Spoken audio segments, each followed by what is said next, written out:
హరే రామ రామ రామ హరే హరే, హరే కృష్ణ కృష్ణ కృష్ణ హరే హరే, హరే రామ రామ రామ హరే హరే, హరే కృష్ణ కృష్ణ కృష్ణ హరే హరే. శుక్లాంబరధరం విష్ణుం శశివర్ణం చతుర్భుజం ప్రసన్నవదనం ధ్యాయేత్ సర్వవిఘ్నోపశాంతయే.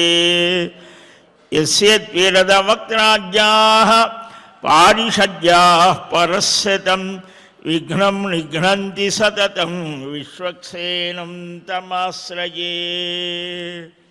బ్రహ్మాదివందిత పదాంబుజశంఖపాణే శ్రీమత్సుదర్శన సుశోభిత దివ్యహస్త కారుణ్యసాగర శరణ్య సుపుణ్యమూర్తే. శ్రీవేంకటేశ మమ దేహి కరావలంబం, శ్రీవేంకటేశ మమ దేహి కరావలంబం. శ్రీలక్ష్మీవల్లభారంభాం విఖనో మునిమధ్యమాం అస్మదాచార్యపర్యంతాం వందే గురుపరంపరాం.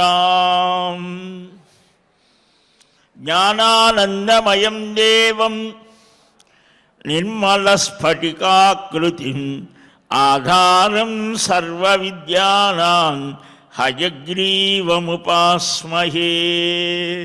అస్మత్శ్రీ గురుచరణారవిందాభ్యాం నమః. పరమగురుభ్యో నమః. సర్వగురుభ్యో నమః. ఉత్తరే హిమవత్పార్శ్వే పుణ్యే సర్వగుణాన్వితే పుణ్యః క్షేమ్యస్య కామస్య కామ్యస్య సపరో లోక ఉచ్యతే. కృష్ణ వాసుదేవ నారాయణ ముకుంద మాధవ శ్రీహరి పద్మనాభ దామోదర, ఇలాగా ప్రతి పదం ప్రతి అడుగు, పదం అంటే అడుగు అని కూడా, ప్రతి అడుగులో కూడా భగవత్ స్మరణ చేస్తూ అడుగడుగునకు మాధవాను చింతనమున మేను మరచువాని ప్రహ్లాదుని పరిచయం చేస్తూ భాగవతంలో అంటారు, కన్నుదోయికి అన్యకంటలడ్డం అయిన మాతృభావన చేసి మరలువాడు. ఒక విద్యార్థి ఎలాగా ఉండాలి మనకు భాగవతంలో ప్రహ్లాదుడి ద్వారా తెలుస్తారు. కౌమారే ఆచరేత్ ప్రాజ్ఞ, చిన్న వయస్సులోనే ఉత్తమమైన సంస్కారాలు ఉండాలి అని మనకు ప్రహ్లాదుడు బోధిస్తాడు భాగవతంలో 7వ స్కంధంలో. ఒక వ్యక్తి యొక్క వ్యక్తిత్వం చిన్న వయస్సులోనే రూపుదిద్దుకుంటాడు.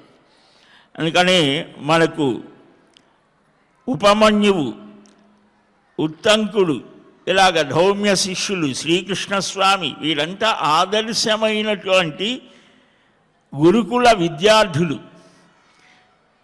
ఎందుకని అనంటే మనం నారద మహాపురాణం, బృహన్నారదీయ మహాపురాణాన్ని అవగాహన చేసుకుంటున్నాం. స్వామివారి దివ్య సన్నిధానంలో ఈ ఫాల్గుణ మాసంలో మహావిష్ణువుని ఆరాధించడానికి యోగ్యమైనటువంటి కాలం. ఇటు చలిపోతుంది, ఎండ వస్తూ ఉంటుంది, ఇలాగా ఒక చక్కని సమయం ఇది. శిశిర ఋతువు, ఆకులు రాలిపోయి మరలా క్రొత్తమైనటువంటి చిగురులు వస్తాయి. అలాగనే ఈ సృష్టి స్థితి లయాలకు కూడా అదే స్థితిని చెప్తారు తత్వవేత్తలు. అంటే ఒకటి పోతోంది, మరలా వస్తోంది. ఎప్పుడు కూడా పదార్థం ఎప్పుడు నశించదు అనేటాడు. నిన్న మనకు చెప్పాడు, ధర్మరక్షణ కోసం 4 ఆశ్రమముల వ్యవస్థని ఏర్పాటు చేశాడు. బ్రహ్మచర్యం, ఇలాగా నిన్న మనం కొన్ని చెప్పుకున్నాం. ఈ చతురాశ్రమ వ్యవస్థ మానవుడు పరిపూర్ణమైన స్థితిని పొందటానికి ఒక చక్కని అవకాశాన్ని కల్పించారు. ఈ గురుకులములు, ఈ విద్యా వ్యవస్థ భారతదేశంలో వికసించినంతగా మనకు ఎక్కడా కూడా కనిపించదు. ఎందుకని అంటే ప్రపంచంలోనే మొట్టమొదటిగా మనకు విశ్వవిద్యాలయం అనే భావన ఇక్కడనే వచ్చింది. నలంద విశ్వవిద్యాలయం దాదాపు 1500-1600 సంవత్సరాలకు పూర్వం 5వ శతాబ్దిలో కుమారగుప్తుడు, హర్షవర్ధనుడు వాళ్ళు ఏర్పాటు చేశారు. అప్పుడు ఎంతమందో తెలుసా? దాదాపు 10,000 మంది విద్యార్థులు 15 దేశాల నుంచి కూడా వచ్చి ఇక్కడ అధ్యయనం చేసేవారు. 2,000 మంది ప్రొఫెసర్స్ ఉండేవాళ్ళు. చరిత్ర చెప్తారు. హ్యూయాన్సాంగ్ వాడు కూడా వచ్చి ఒక ఘోరమైన బుద్ధి కలిగిన వాడు భక్తియార్ ఖిల్జీ 6 మాసాలు 90 లక్షల గ్రంథాలు, వేదాలు, వేదాంగములు, ఇంకా బౌద్ధ సంబంధమైనటువంటి దాంతోనే వచ్చింది. ఆనాడు బౌద్ధం అని ఈ ప్రత్యేకంగా హిందూ ఇవన్నీ లేదు, అన్నీ కలిపి ఒక వ్యవస్థగా ఉండేది.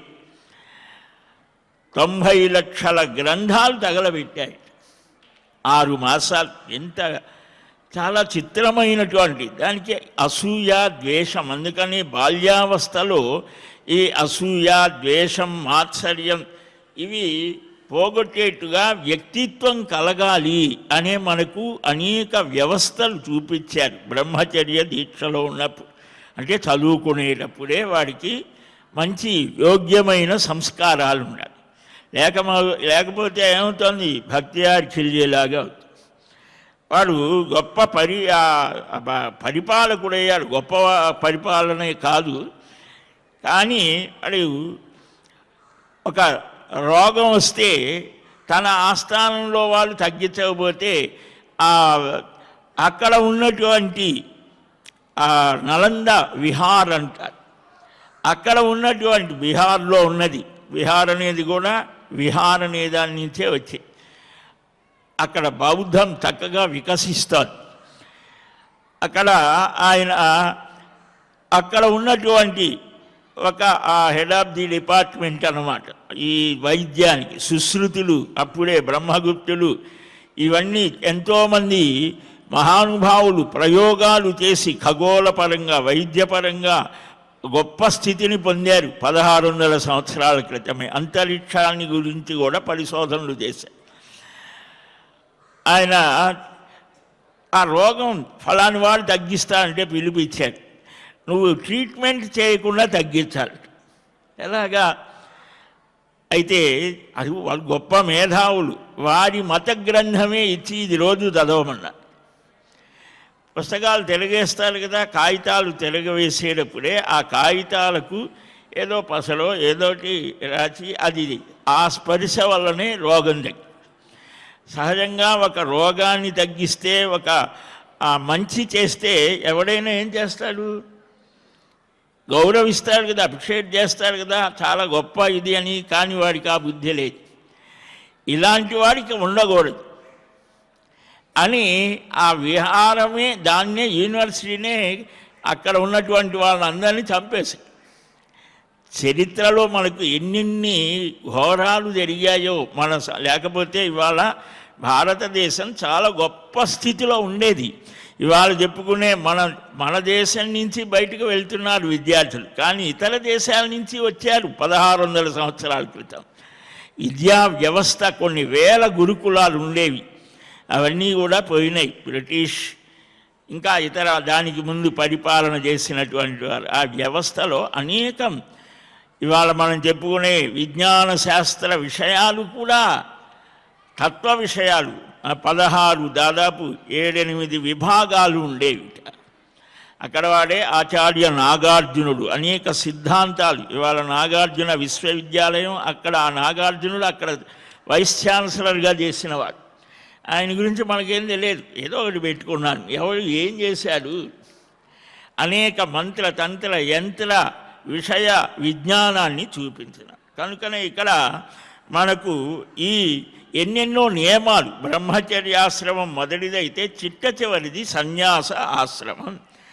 ఇక్కడ సర్వ వ్యామోహాలను త్యజించేటువంటి శత్రు మిత్ర ఉదాసీనుల యందు సమదృష్టి కలిగేటువంటి స్థితి సన్యాసంలో వస్తోంది. రావాలి, అదొక సాధన ఆశ్రమం. సన్యాసాశ్రమం అనగానే మనకు ఏదో అంత పరిపూర్ణమైన స్థితి అని కాదు. దాంట్లో కూడా 4 విభాగాలు: కుటీచక, బహూదక, హంస, పరమహంస. ఇలాగా ఆయా స్థితులను అంటే అనుభవాలను బట్టి ఆ స్థానాలు. అప్పుడు వారికి ఉత్తమ స్థితి. అప్పుడు వాడు సర్వ ప్రాణులకు కూడా అభయాన్ని ఇస్తాడు. సంచరించేటప్పుడు ఏ ప్రాణి వలన భయం కలగదు.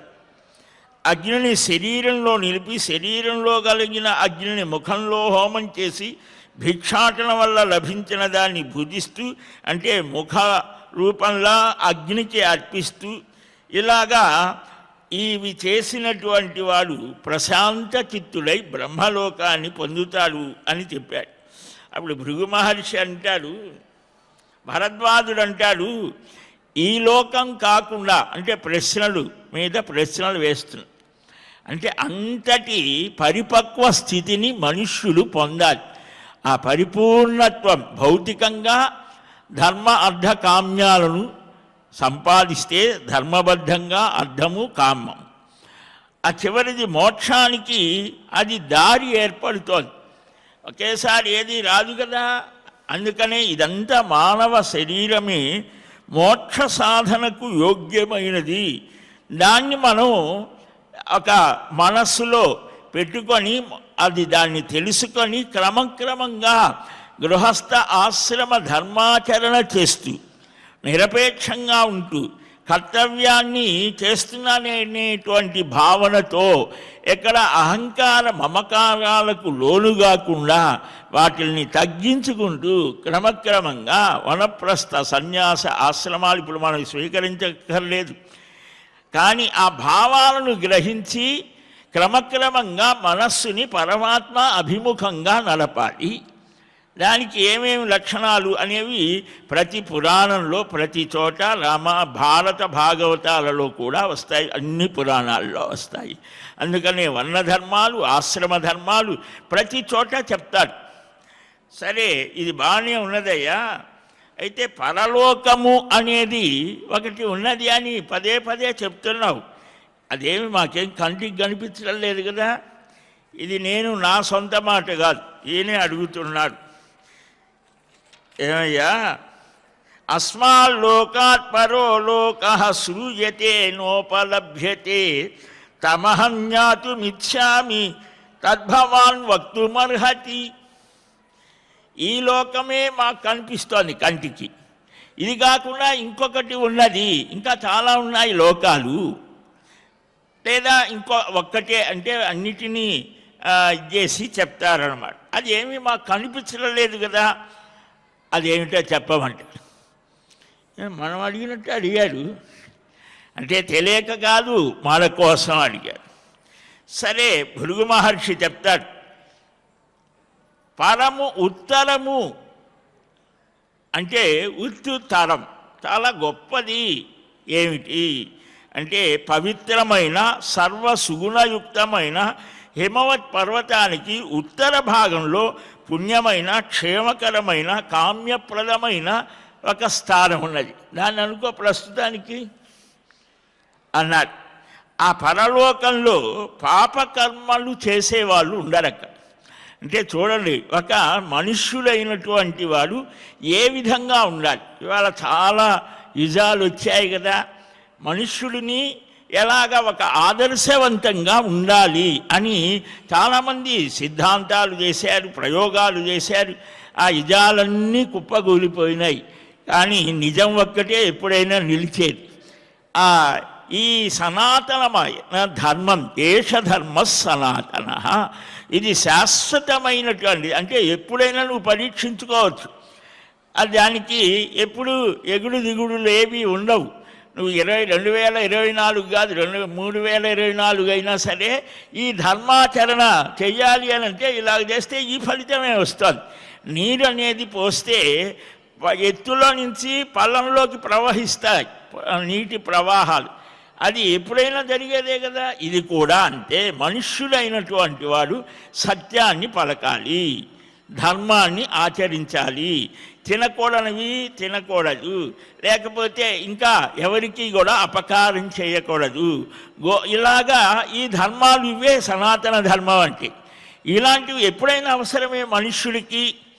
కనుక అక్కడ ఎలాంటి వారు ఉంటారు, అది స్వర్గ సదృశము. ఏ ఉపద్రవాలు ఉండవు, లోభ మోహాల్ని ఛేదించిన వారు, పవిత్రులైనటువంటి వారు, శుద్ధమైనటువంటి వారు, శుభగుణాలతో ఉన్నవారు ఉంటారు. ఇది ఒక ఆదర్శం. ఆదర్శమేనా? కాదు కాదు, ఉన్నదే. ఇక్కడ గ్రేడ్ అయితే అక్కడ అలాంటి స్థితి వస్తుంది. అక్కడ సకాలంలోనే మృత్యు వస్తుంది, అకాలంలో రాదు. ఇప్పుడు చిన్న వయస్సులోనే పోవటం అనేటువంటిది కూడా ఎందుకని అంటే అధర్మ ప్రవృత్తి వల్లనే, అధర్మ స్థితి వల్లనే అకాల మరణాలు. మనకి 50-60 దాటటం లేదు ఎవరికి. 30లో పుట్టిన వాళ్ళు కూడా ఉన్నారు, కానీ 60లో పుట్టిన వాళ్ళు 50లో పుట్టిన వాళ్ళు సర్దుకుంటున్నారు. అంటే వాళ్ళంతా పాపాత్ములని కాదు, అంటే దానికి అనేక కారణాలు. ఈ జీవన శైలి, ఆహార విహారాలు ఇవన్నీ కూడా. ప్రధానమైనది ఏమిటి వీటిల్లో కూడా అంటే ధర్మాన్ని మనం పాటించకపోవడమే. మనకు కొంచెం వినడానికి ఇబ్బందికరంగా ఉన్నా మనల్ని మనమే ఆత్మ పరిశీలన చేసుకుంటే అది తెలుస్తుంది. కాబట్టి సకాలంలోనే మృత్యు వస్తుంది. అక్కడ వ్యాధి అనేది ఉండదు, పరస్త్రీ వ్యామోహం లేదు, లోభగుణం లేదు, ఎవరిని చంపడం కానీ హత్యలు ఇలాంటివి ఉండవు, ద్రవ్యకాంక్ష ఉండదు, అధర్మమే ఉండదు, ఈ సందేహాలనేటువంటివి ఉండవు. చేసిన పనులకు ప్రత్యక్ష ఫలం సిద్ధిస్తుంది. ఇక్కడ ఈ ధర్మపరులు అధర్మపరులు ఈ లోకంలో సహజంగా ఉంటారు. కొందరు సుఖంగా ఉంటారు, కొందరు దుఃఖితులై ఉంటారు, కొంతమంది ధనవంతులుగా ఉంటారు, కొందరు ధనహీనులుగా నిర్ధనులుగా ఉంటారు. ఈ లోకం అనేదాన్ని సమీక్షిస్తున్నారు. శ్రమ, భయం, మోహము, తీవ్రమైన ఆకలి, అర్ధ విషయంలో లోభం చేత అజ్ఞానులు మోహపరవశులవుతారు. అంటే ధనం కోసం అన్నమాట. ఈ రెండు లోకాల గురించి తెలిసిన ప్రాజ్ఞుడు అంటే పరలోకం అది, ఈహలోకం ఈ లోకంలో ఇది, అంటే మిశ్రమమైనది ఈ స్థితి. అంతా దుర్మార్గులే ఉండరు, అంతా సన్మార్గులే ఉండరు, అటు ఇటుగా ఉంటారు. ఈ ప్రాజ్ఞుడు ఇది తెలుసుకొని ఉత్తమ లక్షణాలు ఇవి, అధమ లక్షణాలు ఇవి. పాపాలని కలిగించేటువంటి ఇతరులకు అపకారం చేయడం, దొంగతనం చేయడం, అసూయ, ఇతరులని దెబ్బకొట్టడం, హింస, లోభం, అసత్యం ఇవి గనక ఎక్కువగా చేస్తే తపస్సు అనేది క్షీణిస్తుంది. అంటే ఒక పనిని పదే పదే మనం భగవత్ సంబంధమైనది కానీ మరి ఏదైనా సరే సత్యం ఒక్కదాన్ని మనం పట్టుకొని గనక ఈ కలియుగంలో సత్యమేకం కలవు యుగే, నామమేకం కలవు యుగే, జ్ఞానమేకం కలవు యుగే, ఇలాగా పురాణాలు స్పష్టం చేస్తాయి. అంటే ఒక్క సత్యాచరణ చేయడం చేత ఆ నారాయణుడి అనుగ్రహం కలుగుతోంది. అదే సత్యనారాయణ వ్రతం చేయడం అంటే. సత్యమే నారాయణ స్వరూపం. కనుక ఈ సత్యం అనేటువంటిది ఇది తగ్గిపోతే ఏమవుతుంది, ఇవన్నీ కూడా ఈ లక్షణాలన్నీ వస్తాయి. తపస్సు, దాన్ని సత్యమే తపస్సు అని కూడా. అలా అది సత్యాచరణ చేయడం వల్ల కొన్ని లోకాలు జయిస్తాడు. సత్యేన లోకాన్ జయతి. మనకు శ్రీమద్ రామాయణంలో రామచంద్రమూర్తి ఒక పక్షికి తన తండ్రికి కూడా, తండ్రి మరణిస్తే కూడా చెయ్యలేకపోయాడు దహనాది సంస్కారాలు. కానీ తన కోసం ప్రాణం విడిచినటువంటి ఆ జటాయువుకి, ఆ పక్షికి తండ్రికి చేసే సంస్కారాలు చేశాడు. చేసి ఏమన్నాడంటే గచ్చలోకాన్ అనుత్తమాన్, ఇంతకంటే ఉత్తమమైనటువంటి లోకం ఏదైతే ఉండదో ఆ లోకానికి నీవు వెళ్ళవయ్యా. అక్కడ దైవత్వంగా చెప్పలేదు. మనుష్యుడైనటువంటి వాడు సత్యాన్ని పాటిస్తే, ధర్మాచరణ చేస్తే వాడు కొన్ని లోకాలు జయిస్తాడు. ఆ స్థితితో నీవు ఈ ఉత్తమమైనటువంటి అనుత్తమం అంటే ఇంతకంటే ఇంకొకటి ఏదైతే లేదో ఆ స్థానానికి నీవు వెళ్ళు అని, అదే జటాయు మోక్షము అని చెప్పడం జరుగుతుంది. కాబట్టి మనుష్యుడికి కూడా ఈ సత్యాచరణ, సత్యపాలన వల్ల ఇదొకటి దానం, అలాగనే నామం ఈ కలిలో ఇవి ప్రధానంగా చూపించారు. ఈ అసూయ, హింస, లోభం ఇవి ఈ తపస్సుని క్షీణింపచేస్తాయి. వీటిని ఆచరించని వారి తపస్సు వృద్ధి పొందుతాయి. అందుకని మనం హాయిగా నిద్రపోయాము, లేకపోతే మరొకటి మన ముఖమే చెప్తోంది మనం ఎలాంటి స్థితి ఉన్నది. అంటే మనలో ఏ పాడు ఆలోచనలు లేకుండా చక్కగా మంచి సద్భావనతో ఉంటే ముఖం చక్కగా తేజస్సుగా ఉంటుంది. మహానుభావుల యొక్క ఆ చిత్రపటాలు చూసినా కూడా, ప్రత్యక్షంగా వారిని చూడకపోయినా వారి చిత్రపటాన్ని చూసినా వారి ముఖంలో ఆనందము, తేజస్సు, ఆ బ్రహ్మవర్చస్సు, ఓజస్సు అన్నీ కూడా ఆ మహత్తరమైనటువంటి ఆ మహర్షాదుల యొక్క దివ్య ప్రభావం మన మీద పడుతోంది. కనుక ధర్మ అధర్మ కర్మల చింత అనేక విధంగా ఈ లోకంలో ఉంటోందయ్యా. భారతదేశమే భూలోకమే, దానిలో కూడా భారతదేశమే కర్మభూమి. ఇక్కడ చేసినటువంటి కర్మలు ఫలిస్తాయి అని, ఈ శుభాశుభ కర్మలని ఆచరించి శుభకర్మలకు శుభఫలాలని, అశుభ కర్మలకు అశుభ ఫలాన్ని పొందుతారు. పూర్వం ఇలాగ ఇక్కడ తపస్సు చేసి యాగాలు చేసి బ్రహ్మలోకం చేరారయ్యా దేవతలు, ఋషులు. కాబట్టి ఇది పుణ్యమయమైనటువంటిది. పాపం చేసిన వారు అంటే దానిలో కూడా వాగ్రూపంగా పాపం చేస్తే పశుపక్ష్యాది జన్మలు, మానసికంగా చేస్తే కొన్ని ఇవి, శరీరంతో చేస్తే అంటే ఏ స్థితితో చేస్తే దానికి సంబంధించినటువంటి ఫలాన్ని అనుభవించాలి అని కూడా చెప్పారు. మనం కూడా ఇప్పుడు చూస్తూ ఉంటాం, కొంతమంది డాక్టర్స్ దగ్గరికి వెళ్తే వాడు ఏ రోగం లేదు నీకు అంటాడు, కానీ వీడు ఏదో ఒక నాకు చాలా బాధగా ఏమిటో వాడికి తెలియదు, వాళ్ళకు తెలియదు.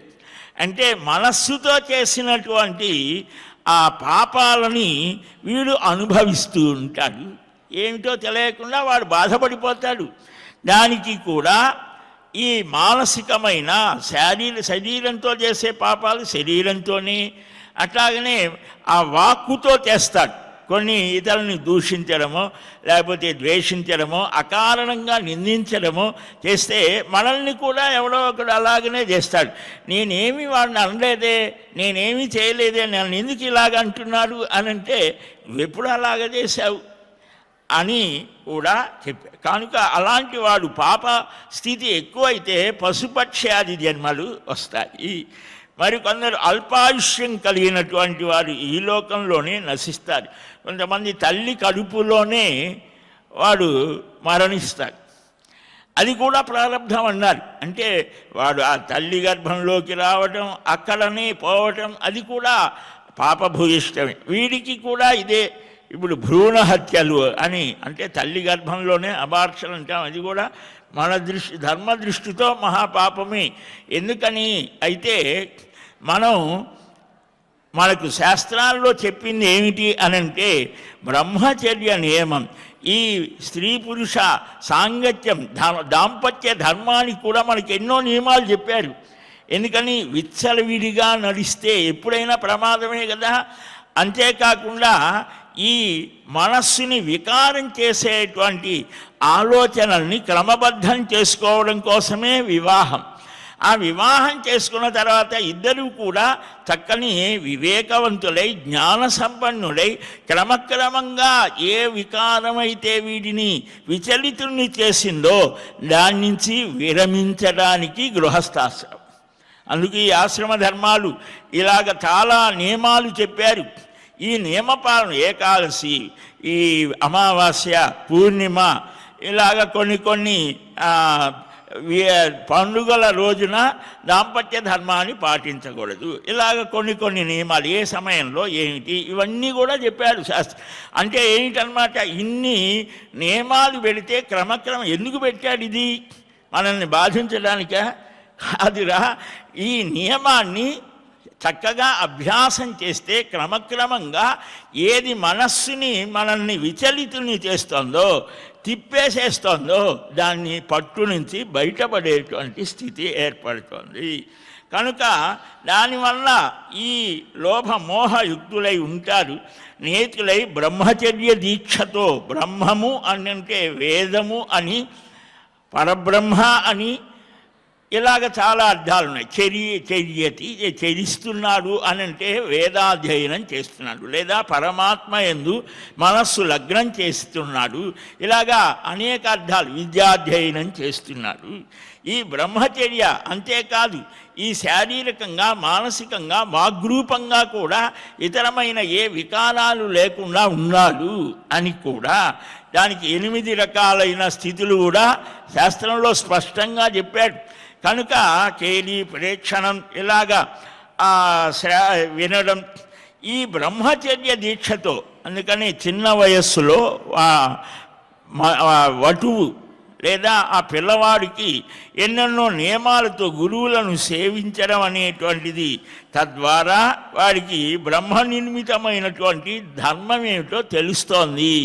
అందుకనే బ్రహ్మచర్య ఆశ్రమం, తర్వాత గృహస్థాశ్రమం ఇలాగ చూపించారు. ఇవి చెప్పానయ్యా.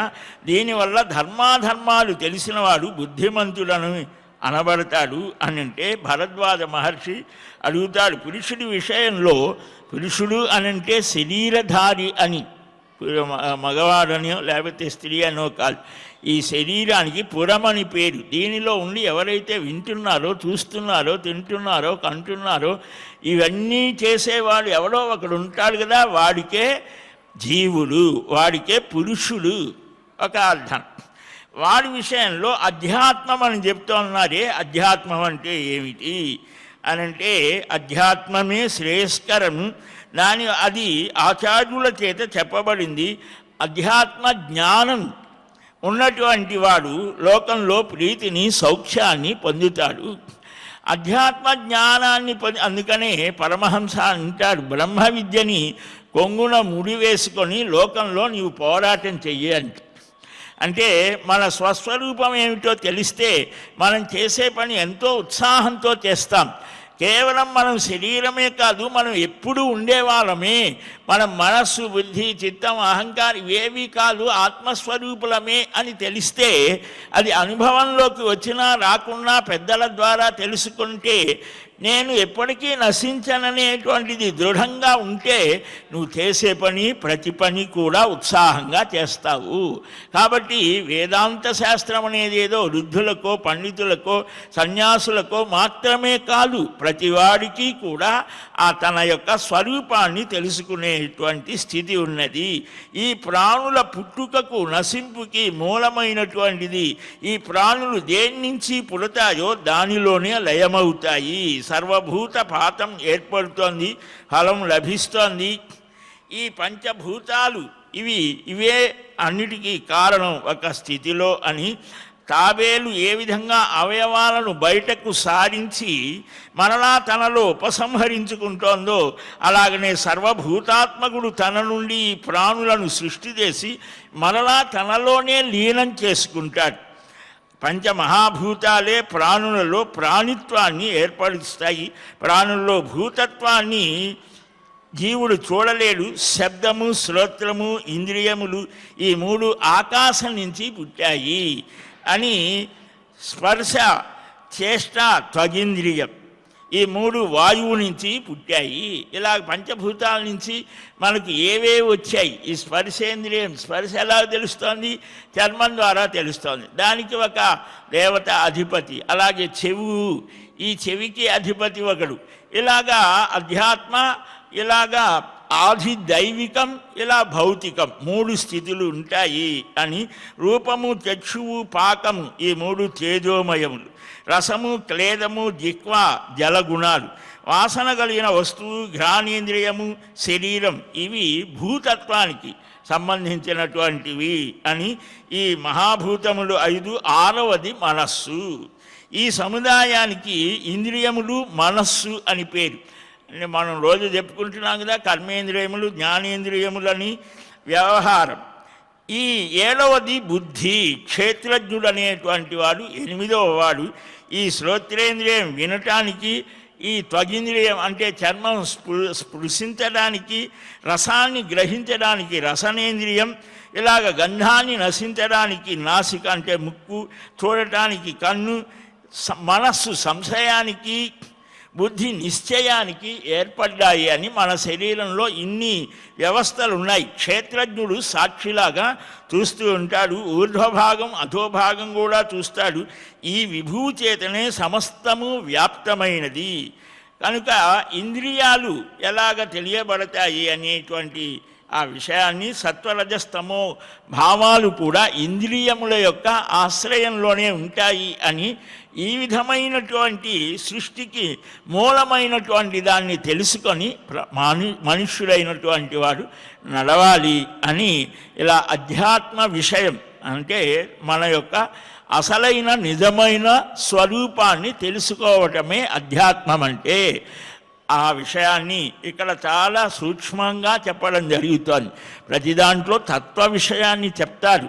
అంటే అసలైన స్వరూపం. తత్వం అంటే ఏమిటంటే యథార్థము అని తెలుసుకోవటం. అది తెలిస్తే ఏ భయాలు ఉండవు.